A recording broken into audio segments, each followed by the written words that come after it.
Elijah Mundy, Coach Mundy, just liked and reposted my video. And then TNF just liked my comment and reposted my video, which is crazy. That's actually crazy.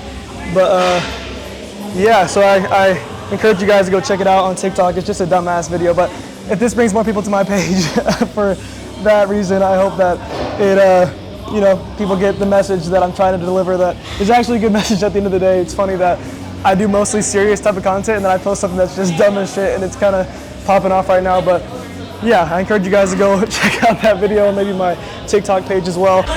All right, today, gonna be hitting chest and shoulders.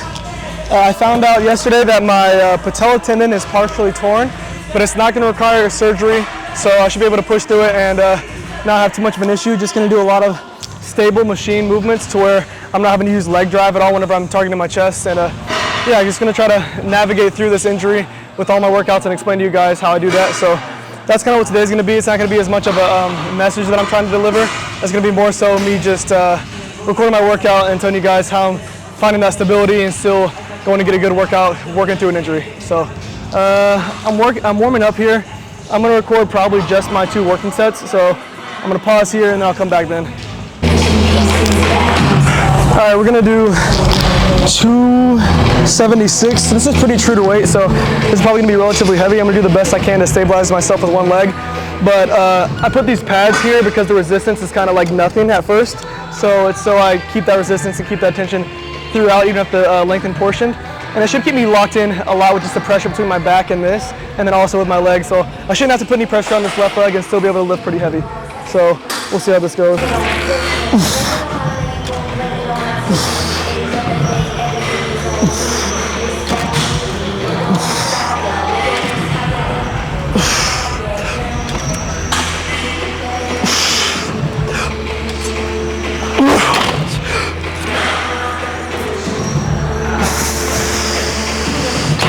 So if you notice there at the top portion, I didn't completely lock out on that last one just because my tricep was gonna take over the majority of finishing that movement. So I got almost to full completion, almost got to finish the full rep range, and then I went down and focused on the eccentric. I'm gonna do one more working set here. Probably not gonna record it, but from here I'll go to some sort of an incline movement. All right, this is my second time attempting this setup.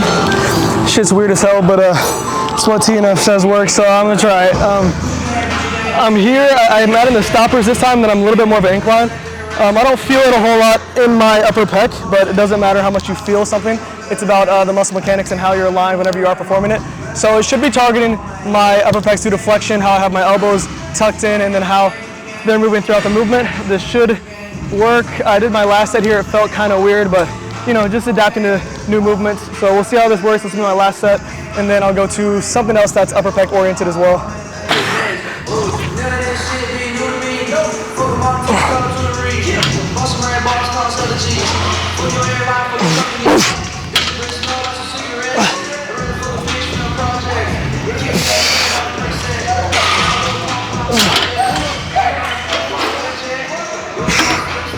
So I honestly think I could go way heavier. Maybe not way heavier. I could go a lot heavier, but I use a lot of leg drive whenever I'm pressing, and I can't do that at all with my left leg. So without that leg drive and without that stability that I have, it feels definitely a little awkward. With that being said, it'll be my last set here, but for the most part, pretty good. Like usual, try to shoot for the 5 to 8 rep range, and then gonna do my next movement will be something that incorporates both adduction, which is this motion, and flexion, which is probably like my favorite upper pec movement. So we'll go there, and then head to shoulders. Okay, I already explained what this movement does, so I'm gonna go ahead and go into it, and I think I'm just gonna record me doing the movement on my right side. So at first, I'm here, I'm gonna be trying to go to full adduction and across, but then if you see me start to get to this point where I'm just going to this portion of the movement, it's because I'm just focusing on the flexion. Not really focusing on it, but I can't any longer get to the adduction portion, so it looks like a partial, but it's the full range of motion for targeting the flexion portion, if that makes sense.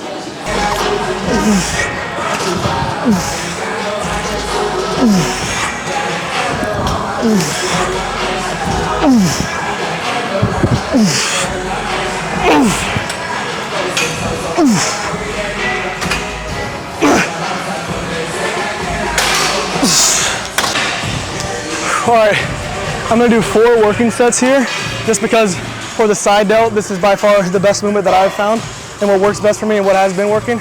I'm gonna show you guys how I do it exactly. I'm gonna do probably 1 set, both arms, and then that'll be all that I record here.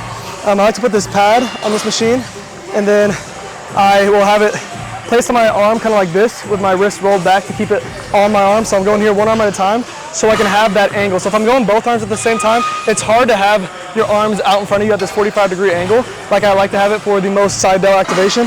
So I go single, and then also another reason I do 1 instead of both is because, I don't know if you guys can see, but I have a full stack and the gym pin, and it's not saying that I'm extremely strong, it's just because of how the leverages work whenever I set it up that way. That's needed. So that's why I go single arm, just because this machine, because of how the pulley system is, kind of feels light already. And yeah, that's basically it. I'm gonna go around 6 to 8 rep range. Sometimes I go a little bit over with side delt. It's one of the few muscle groups that I will go a little bit over, sometimes not on purpose, but if we do, we increase the weight. So that's basically the explanation there.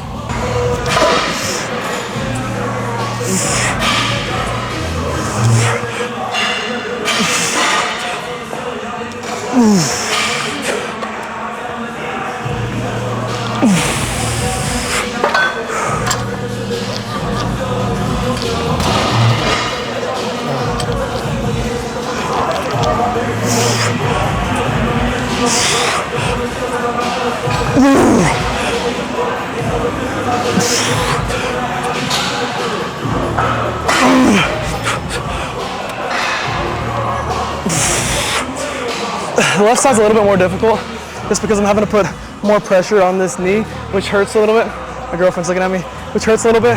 So not as strong, not as stable on the left side, but not feeling pain, so that's okay. Gonna go ahead and do 3 more working sets here, and then we'll go to rear delt. Okay, I wasn't planning on incorporating traps today, but I've been waiting for the rear delt machine over here for a little bit, and there's kind of like a little bit of a line going on, so I decided to go ahead and incorporate this. I'm gonna do probably 3 to 4 working sets here. We'll see how I'm feeling. This is my, I want to say 3rd working set technically, but I just went ahead and added like 65 pounds on here because the leverages make this stack really light. So gonna try this out and see if it feels heavy enough to promote any type of stimulus, and I don't have to do like 7,000 reps.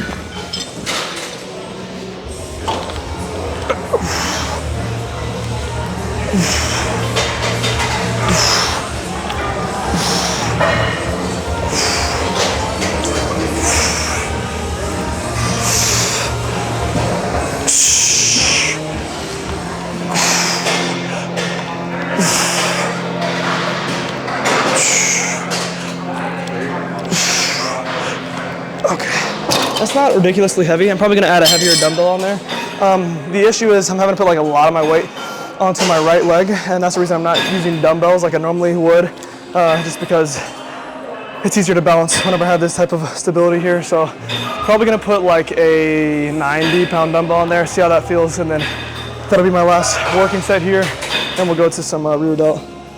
Okay, went ahead and limped over this 85. That's honestly been the hardest part of the workout so far, is trying to carry that big ass dumbbell, but not gonna record this next set just because it's gonna be a bit redundant. I'm doing the exact same type of movement. Gonna go ahead and probably record the rear delt machine if it ever opens up, but I've been waiting here for a minute, so we'll see. Feeling good so far besides trying to carry that dumbbell. Elijah Mundy, Coach Mundy, just liked and reposted my video, and then TNF just liked my comment and reposted my video, which is crazy. That's actually crazy. But yeah, so I encourage you guys to go check it out on TikTok. It's just a dumbass video, but if this brings more people to my page for that reason, I hope that it, you know, people get the message that I'm trying to deliver, that it's actually a good message at the end of the day. It's funny that I do mostly serious type of content, and then I post something that's just dumb as shit, and it's kind of popping off right now. But yeah, I encourage you guys to go check out that video, and maybe my TikTok page as well. All right, I'm about to wrap up the workout. Just want to show you guys this. I'm gonna record 1 working set here. Kind of briefly explain why my setup is like how it is. So I'm here, I have my seat sat down, so lowered, and then I have it to where my arm path is my wrist are leveled out above my shoulders. because your rear delts wrap around upwards over your shoulder. They don't go straight across. They're not like your chest. They're not horizontal. They wrap upwards. So whenever you are trying to target them the most and get the most stimulus, it's this type of position that will do that. So I'm gonna do one working set here. Well, I'm gonna do 4 in total, but this will be my one that I record for you guys. Here we go.